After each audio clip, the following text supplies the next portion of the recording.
Every day, we step onto an invisible battlefield. The adversary is not an external army, but the internal pull of our own impulses. Temptation rarely announces itself with a roar.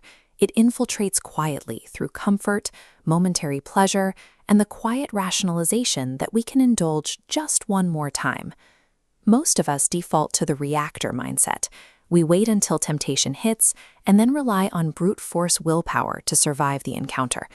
Willpower is a finite resource.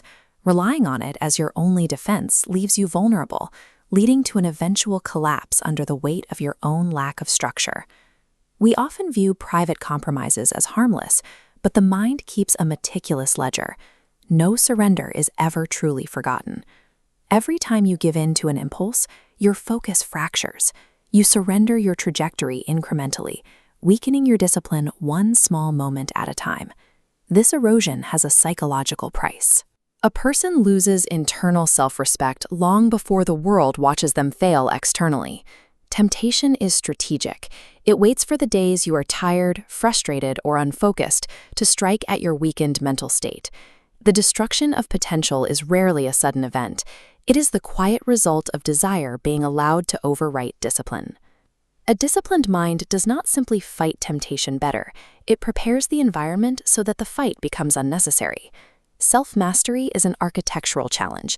It requires designing a system that supports your goals rather than testing your ability to suffer. This involves proactive engineering, removing triggers, setting rigid boundaries, and restructuring your physical surroundings to protect your focus. By changing the environment, you ensure that destructive urges have no room to thrive. A disciplined life is the result of constructing a system where bad habits simply lack the oxygen to survive. Within this new architecture, the primary objective changes. You move from managing temptation to strictly guarding your attention from cheap dopamine. Treat your mind as a guarded fortress with strict entry protocols, rather than an open playground for immediate gratification. Resisting a distraction acts as a tangible vote for the person you are working to become. This repetition builds mental endurance during the unseen hours, the late nights and early mornings when you refuse to let old habits hijack your path. The public growth and composure that the world applauds are funded by these private negotiations won inside your mental fortress. In order to build this final structure, you must outgrow the impulsive version of yourself that seeks constant comfort. This growth begins with a ruthless internal audit to identify the cracks in your foundation. Ask yourself a ruthless question. Which habits steal my strength? Which impulses pull me off trajectory? You cannot layer a disciplined architecture over a weak foundation.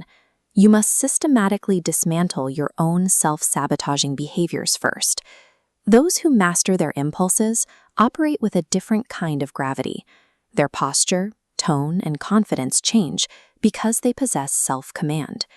When you govern your own mind, temporary pleasures lose their ability to buy your focus. This transition changes your role in your own life. You stop reacting to external distractions and begin creating based on your own intentions. Discipline rarely results in an easier life. Instead, it provides the unshakable peace and clarity needed to navigate a difficult one.